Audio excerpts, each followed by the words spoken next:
Good morning. Right, welcome back to the never-ending Strat vlog series. For anyone who hasn't watched any of them yet, I'll put links at the end. What else? If you just want to hear what's going to happen in this video, not the ramblings of a middle-aged man, skip to this time here in the video and we'll just get into the playing. For anyone who does want to listen to the ramblings, I have a few today. And it starts with an apology. They say never start with an apology, but I said I was going to change the pickups in blue. This here guitar, my American Vintage 62 Strat, much modded, well, a little bit modded, after having changed the bridge and a bunch of other things, and I haven't got around to it. And the reason I haven't got around to it is because I needed 2 days, well, at least 2 days clear really, to do all the pickup swaps and videoing and all of that, and it just been super busy with TPS, which is great. Also quite a lot of client work on, so days off are simply non-existent at the moment. So I thought I'd have 2 days off today. It's Easter Sunday and Easter Monday, but we don't, because the silver lining to that particular cloud is that tomorrow we're filming with Mark Lettieri and Dave Gregory, and this afternoon Joey Landreth is coming round, so much more interesting than changing the pickups in my guitar. So it's not going to happen today either. However, what I am going to do today, because there is time for this, is swap these saddles out. And the reason I'm going to do that is because, let's recap very briefly. The reason that any mods happened to this guitar at all was that I found myself just disconnecting from it. I wasn't enjoying playing it, it was getting really difficult. And lo and behold, the thing that it really needed more than anything else was a refret. So Dan and I went to Johnny Kincaid, there's a whole video on it. Sorry, I just finished my breakfast. And had it refretted, and it fundamentally transformed the guitar. It made it much nicer to play, made it sound different, and that was that. Then I thought, I know, why don't I add a Callahan bridge and bridge block, because it just works a little better. I wanted a little bit more vintage tonality from the guitar, which the Callahan isn't known for actually, but it is kind of brighter and slightly more aggressive sounding, and it is known for that, and a lot of the old Strats that I play are brighter and more aggressive than a lot of the new ones I play. However, it's a bit too bright. Quite a few people who know, I'm very lucky to have some good friends who really know Strats really well, and quite a few people who really do know told me that I might find it a bit too bright. Put it on, put the bridge on, it works really brilliantly and I really love it, and there's a whole video on that. But living with it, I guess, what are we, 3 months on now maybe, something like that. And I think it's important to do that. It's important to live with the guitar and take it into all the different environments that you play in, and just live with it and listen to it and learn what the guitar sounds like now. And yeah, I do. I feel like there's a little bit more disconnection again, because it does sound quite hard. And maybe I'm missing some of that lovely kind of fluty neck pickup thing. I don't know, fluty's the wrong word, but that Strat neck pickup thing. In the context of a gig, it's brilliant because it's a little harder, a little harsher. Those top frequencies come out really nicely and with real aggression. And certainly, and again, that's a benefit, but it's just missing a bit of the sweetness that it had before. So rather than change the whole bridge out, because I just love the way the bridge works in terms of the action of the bridge, and I love the arm, the virtual pop-in arm, I'm going to try to whip these saddles out and put some more vintagey type saddles on, which are in my bag over here. The bag of endless bits, which has got some lollers that I need to put in a PRS, some more lollers that probably need to go in something else. And then we get into the Strat bits, knobs, wire, switches, pickups, pick guards, etc, etc. And somewhere in this bag are some saddles. Can the steel saddles on a Strat really make that much difference? If you're not a Strat person and you're watching this video, just hit stop now, go watch something else. If you are a Strat person and you're watching this video, you will know that stuff like this makes all the difference. So I got these from Crazy Parts. I like buying things from Crazy Parts, people in Germany. And these are their vintage repro steel saddles. And when I do the change, we'll have a look and we'll compare them. They are aged. Might look a bit weird on the non-aged block there. But anyway, I'm willing to give it a go and I'm willing to have a listen and see if I can really hear any difference, if it softens the guitar up a bit. Again, if this is boring you, go to this timestamp here. That's where you'll hear the playing. But I also wanted to reflect on something just quickly. One of the reasons I haven't done the pickups, apart from not having any time, I genuinely haven't had any time, is what I've come to discover all these years of doing this. Even though Dan and I are slightly obsessed by gear, and I'm totally obsessed by Strats and everything that goes along with them, what I've come to understand is that I've been trying to get the middleman out of my playing and, music. And by the middleman, I mean, when it works, all the stuff that Dan and I talk about, like when you connect with a sound, when there's a connection between you, the guitar, the amp, pedals, and it's working, when that's happening, there's no middle person. What happens is you have the inspiration to play and something comes out the end of your fingers and it goes through the amp and it goes through the speakers. And there's a connection there that I simply cannot explain, and anyone who's experienced it will know exactly what I'm talking about. The minute you start thinking about it, and that might be what notes to play, what chord to play, I need to try this harmonic idea because I've practiced it. And when that requires more cognitive thought than the time it takes for it to come out, is when you stop sounding good and when you stop feeling it. I think Robin Ford, Honk, said it best to me. I was lucky enough to meet him once and he said it to me: when you practice, practice, and when you play, play. And what he's saying is, get rid of the middleman. And countless awesome guitar players that I've had the privilege to meet over the years have said the same thing, maybe not using exactly the same words, but they've intimated the same idea. Why is this relevant today? Because I tried to make this video on Friday. What I discovered was, in order to make this comparison between the saddles, I started off with these, I haven't changed anything yet. I was trying to just play 3 or 4 things that I could repeat with the new saddles in the same way I did when I changed the bridge. And what I realised was my playing went from enjoyment into it. Actually, you'll see in a minute why today's video is a little bit more ridiculous than it would otherwise be. Some really inspirational sounds, and I'm playing and I'm really enjoying it. Hit roll on the camera, hit record on the recording device, and try and play something that I can then remember to play again. And it all just goes away because what's happened is the middleman is now in charge again because I'm thinking about it and I'm thinking about what to play. And to me, that's just not music, and it's at the core of something that's been bugging me for a little while now and is actually becoming a real problem. Maybe I'll reflect on that in another video because it is a bit self-indulgent, it's a bit narcissistic, but stops me playing, and I don't want to stop playing, and it is why I despise blind tests and straight A-B comparisons, because in that environment what you're doing is you're putting the middleman in charge.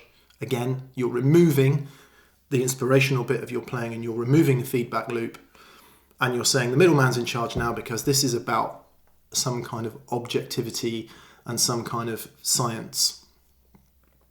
And guitar for me is the absolute antithesis of objectivity and science.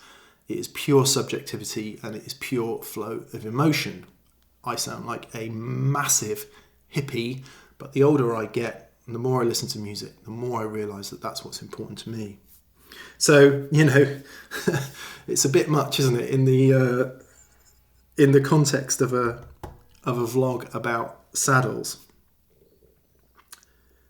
But I just really wanted to reflect on it because the ultimate point is these saddles don't sound any better or worse than these saddles.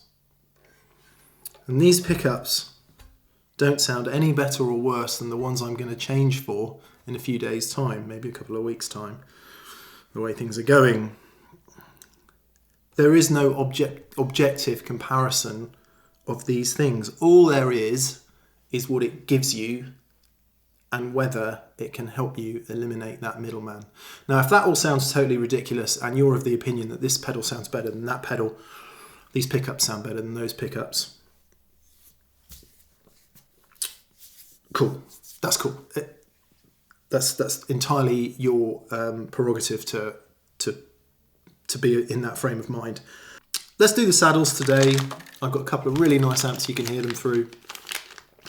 And let's see what we can learn and see if I can get rid of the middleman for at least a couple of minutes and decide whether I prefer these saddles to these saddles, though even though I'm saying it, I just wonder if the question isn't entirely redundant.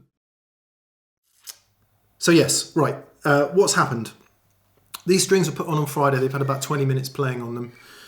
So when I change the saddles and I change the strings, I will play the guitar for about 20 minutes before we get going again, so that the strings are in roughly the same place. New set of strings, obviously. Not that we've got our signature Kurt Mangan strings or anything. Job one. Have all your tools ready. What do I need? I need the correct size Allen key to adjust the... shout out to Cruise Tools, who make really nice guitar tools. I've had this set for probably 10 years. My mate Johnny van der Schoot gave it to me, and I'm forever in his debt for that. So you need the right Allen key. Now, what normally happens with these Allen keys, vintage saddles, annoyingly, have a very specific size Allen key, which might be that one. Anyway, we'll find it in a minute. And Daniel Steinhardt, my beloved friend, business partner and compatriot, quite often steals this one, and I am fastidious about getting it back off him. Anyway, okay, there we go. I've got the correct Allen key. I've got various screwdrivers. To all the people who criticise my crappy tools, cutters, string winder. So, first job, off with the old strings. Left-handed cutting, look at that. Okay. Goodbye, yellow brick strings. Now, I don't know about these saddles. I've not seen them before, so I don't know whether they come pre-adjusted or what. Let's see what we've got here. So one thing I've noticed immediately is two of these have got shorter springs. See, that one's got a short spring on it. That one's got a long spring on it. Why might that be? Well, guess what? Because the bottom E and the G string are the ones that need the most intonation adjustment. Now, I would say that, yeah, so we'll keep that one for the G, and we'll keep that one for the low E, and all the others. Oh no, that one's a bit shorter again, so that can go there. So I just need to remember that when I put them on. I'm going to do them one by one, and the reason I'm going to do them one by one is so that I can cite the roughed out intonation measurement, right? So that it's going to be there or thereabouts by the time I put the strings on. So let's whip one of these off and have a look. Groovy. Here we go. Oh, the other thing, of course, is the saddle height. The screw height. They're all the same height. One nice thing that Callahan does, I think, has shorter grub adjustment screws on the ones that need to be shorter. Okay, so let's have a compare. Now, it's only a few grams, but I'm pretty sure that one's heavier. Sound test.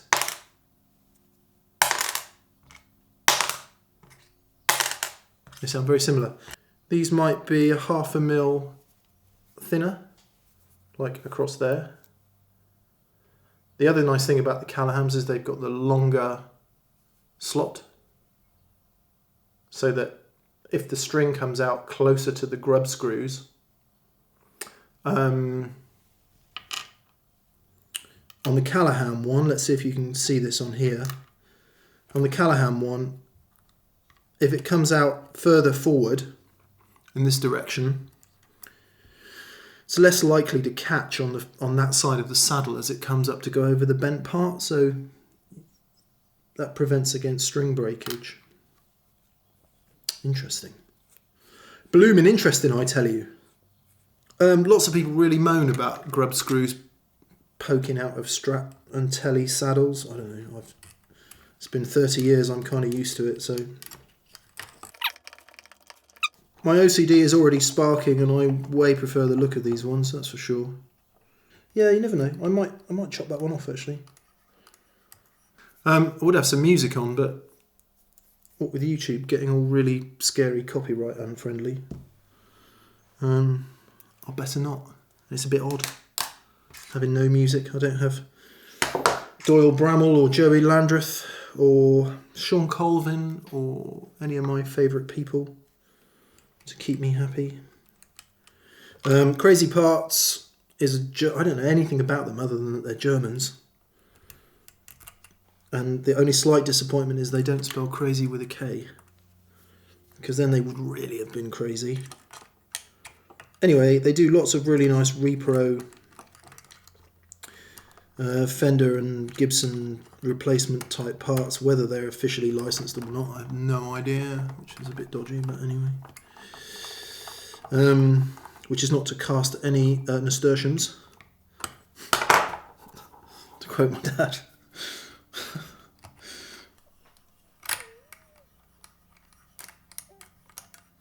Maybe when it's all done and the new pickups have been chosen, I'll take it to somebody who really knows and get a proper, really decent pro setup on it.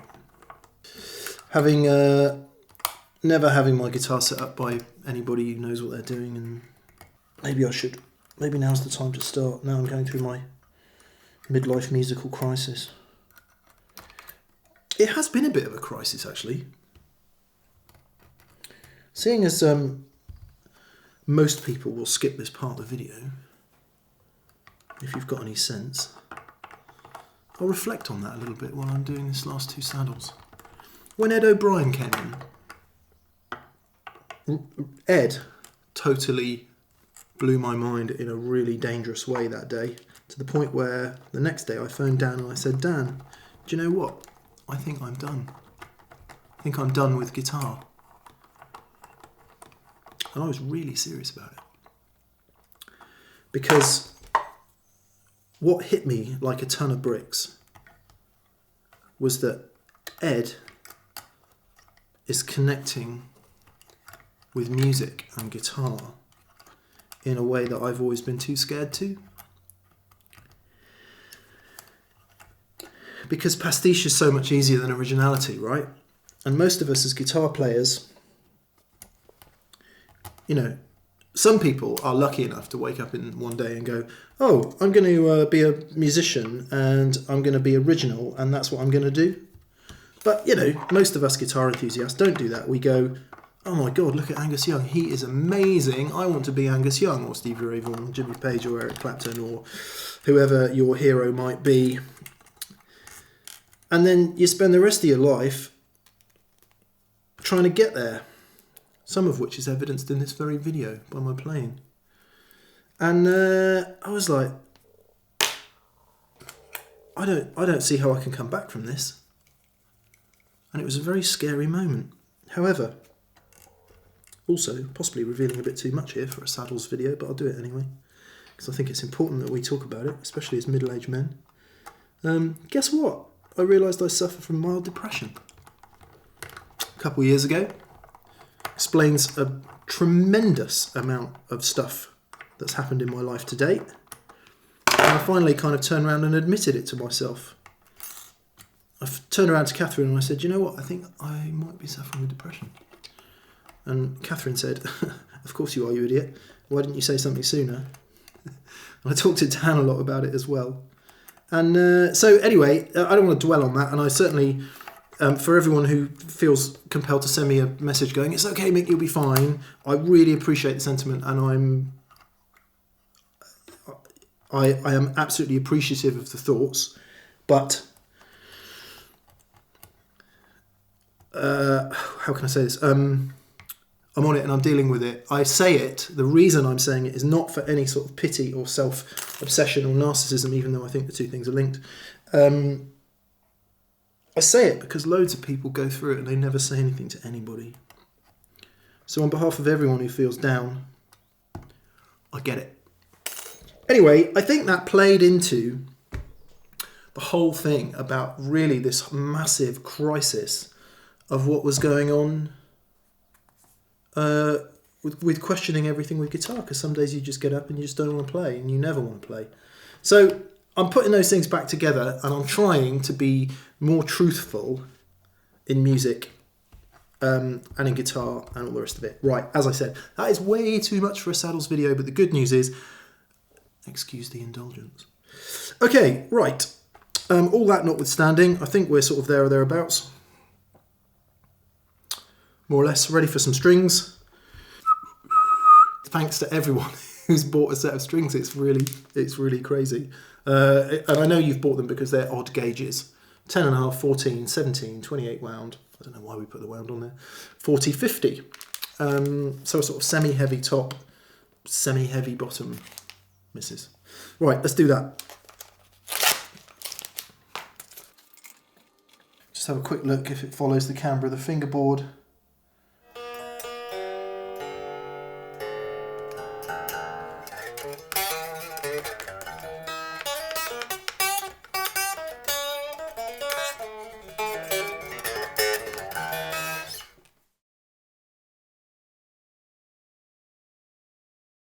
Flat, fret, forward. If the fretted note is flat, move the saddle forward.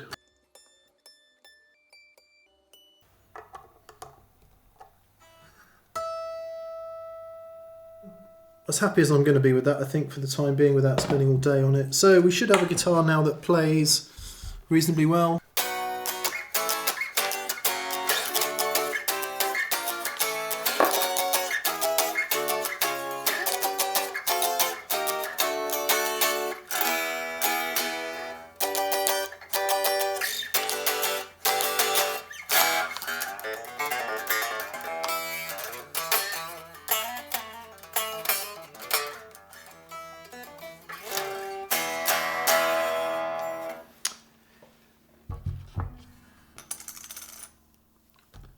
Not being funny, I think it sounds different. Let's go and plug back in. Okay. There might be a bit of standing up while I just set the sounds up here. Joey Landreth's 2 Rock has arrived because he's coming here before he goes on tour to have a quick rehearse with the band and all the rest of it. That's come from John at Peach Guitars. Hi John, if you ever watch this. That's John's personal amp, so I hope Joey looks after it. It's a Bloomfield drive. Here are the old saddles, okay, and sound 1 is just going to be the guitar with the room mic, the voice mic here, which is here, picking it up. So I'm just going to play an E chord.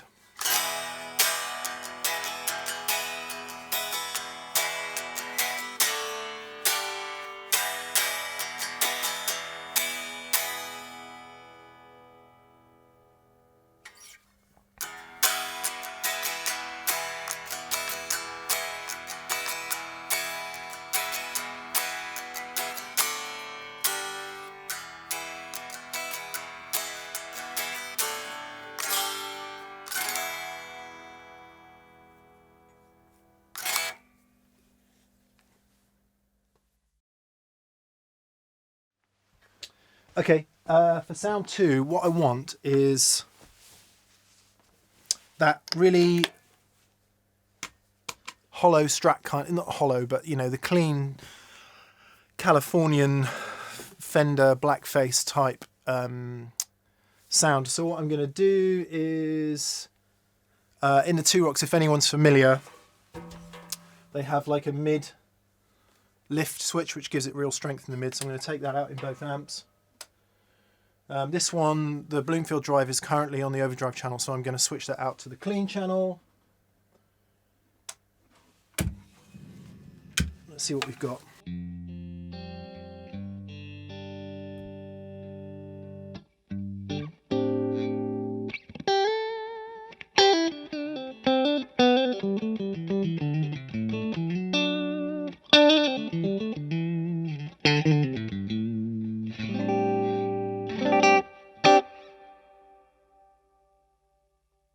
Okay, position 4 on the guitar.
Should we do? Let's put the mid kick back in the amps, bypass the tone stack in both amps, which will make it a little bit louder, so I may have to turn them down a bit.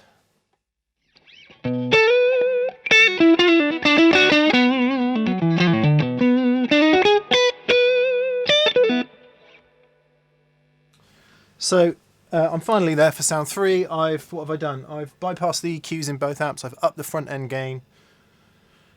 Just made them a little more gainy, I guess, but not gainy in the modern sense. And I'll do some neck pickup stuff because that seems to work. It's still ostensibly a clean sound, but it should be driving a little bit, you know. Let's do this in E.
Sound for what I'll do is I'll leave the amps exactly the same to make it a bit easier on me, and I'll introduce the Duellist because, well, yeah.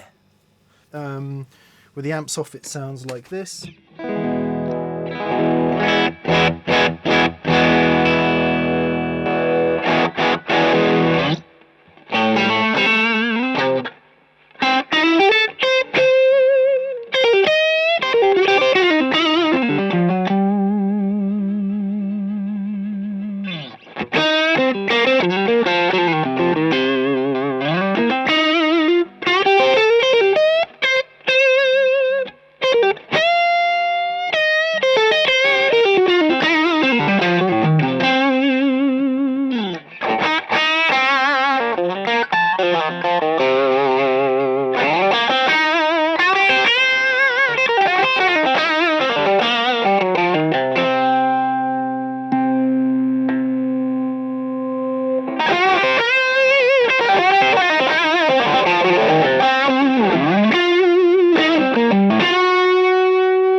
Okay, that was interesting. So the new saddles are on. I've just done the playing stuff. You will have heard that, and maybe you'll have some thoughts on that. I don't really. It's quite loud in there. One thing I did think was the guitar sounded louder. I don't know whether... Nothing's changed. I mean, I haven't changed the height of the pickups or anything, and the strings are exactly the same. So guitar seems louder. Seems to have more bass, weirdly. I think I prefer these, but it's quite hard to say. I think there's elements of my Chewy Strat that are back. Maybe. I don't know. It's impossible to say. 2-2 rocks. Insane. Okay. Well, they're going to stay on. I think I prefer them. I definitely prefer the way they look.